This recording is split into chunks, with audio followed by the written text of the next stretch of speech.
দর্শক, breaking news হলো পশ্চিমবঙ্গের যে দিনাজপুর যে জেলা, পশ্চিমবঙ্গের কিন্তু ভারতের যে পশ্চিমবঙ্গ, সেখানে দিনাজপুর জেলা আছে। বাংলাদেশে যেমন দিনাজপুর আছে, ওখানে একটা দিনাজপুর জেলা আছে। দিনাজপুর জেলায় কিন্তু ভারত বাংলাদেশের সীমান্ত ঘেঁষে ওরা 2টা সামরিক ঘাঁটি তৈরি করেছে। এর ভিতরে একটা হলো সামরিক স্টেশন, আর একটা হলো সরাসরি গ্যারিসন অর্থাৎ সামরিক ঘাঁটি। এই 2টা তারা কি উদ্দেশ্যে এটা বাংলাদেশ সীমান্ত করেছে এটা ঠিক বোঝা যাচ্ছে না। তবে তাদের উদ্দেশ্য যে পরিষ্কার, যে সেটা বাংলাদেশের সীমান্তবর্তী কেন। এর আগে যখন ভারতের প্রধানমন্ত্রী যখন ক্যালকাটায় আসে, তখন এটা উদ্বোধন করে এবং সেটা এখন পূর্ণাঙ্গ একটা সামরিক ঘাঁটিতে কিন্তু রূপান্তর অলরেডি করে ফেলেছে এবং তারা সামরিক স্টেশনটাও মোটামুটি কমপ্লিট করে ফেলেছে। যার পরিপ্রেক্ষিতে বাংলাদেশের কিন্তু এই ক্ষেত্রে অত্যন্ত সতর্ক হওয়ার প্রয়োজনীয়তা আছে।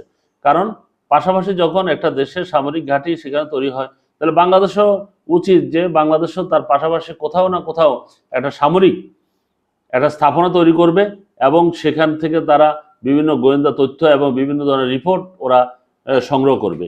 এটাই হলো স্বাভাবিক হওয়া উচিত। যেহেতু বাংলাদেশের সাথে ভারতের এখন সম্পর্ক কিছুটা শীতল, কারণ ভারত সমস্ত ভিসা বন্ধ, মেডিকেল ভিসা সহ সমস্ত ভিসা বন্ধ করে দিয়েছে। এমনকি আমদানি রপ্তানি, পেঁয়াজ, ডাল, মরিচ সব কিছু বন্ধ করে দিয়েছে। ওরা ভাবছিল যে এটা বন্ধ করলে হয়তো বাংলাদেশের অর্থনীতি বিরূপ প্রভাব পড়বে, কিন্তু আসলে এটা বন্ধ করার কারণে বাংলাদেশে আরো সব কিছুর দাম, এখন আলু 15 টাকা 20 টাকা পাওয়া যাচ্ছে, তখন বন্ধ করলে 100 টাকা 200 টাকা পাওয়া যেত। পেঁয়াজ তখন বন্ধ করলে 400-500 টাকায় পাওয়া যেত, কিন্তু এখন সেটা হচ্ছে না। এখন আসলে সত্যিকার অর্থে যে ধরনের স্বাভাবিকভাবে বাংলাদেশ ভারতের কোনো সহযোগিতা ছাড়াই বাংলাদেশ কিন্তু এখন চলতে পারছে।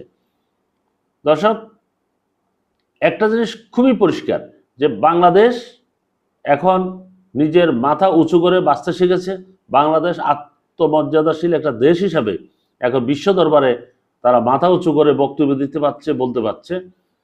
এটাই হলো বাংলাদেশের সকল জনগণ চায়। বাংলাদেশ পার্শ্ববর্তী কোনো দেশ শত্রু নয়, এটা অত্যন্ত বন্ধুত্বপূর্ণ সম্পর্ক রাখবে এবং সেটা হবে সমানে সমানে। এটা কোনো বড় ছোট হিসাবে বিবেচনা করলে এবং দাসত্বর মতো যদি কেউ বিবেচনা করে, তাহলে কিন্তু এই দেশ আর কখনো স্বাধীনতার যে স্বাদ সেটা পেত না। তাইলে এখন যেহেতু বাংলাদেশের মানুষ বুঝতে পারছে যে স্বাধীনতার স্বাদ এবং স্বাধীনতা কি, সেটা এখন বিশ্ব দরবারে মাথা উঁচু করে কিন্তু বাংলাদেশ তা প্রমাণ করে চলে যাচ্ছে, প্রমাণ করে যাচ্ছে। দর্শক, ভালো থাকবেন। আল্লাহ হাফিজ।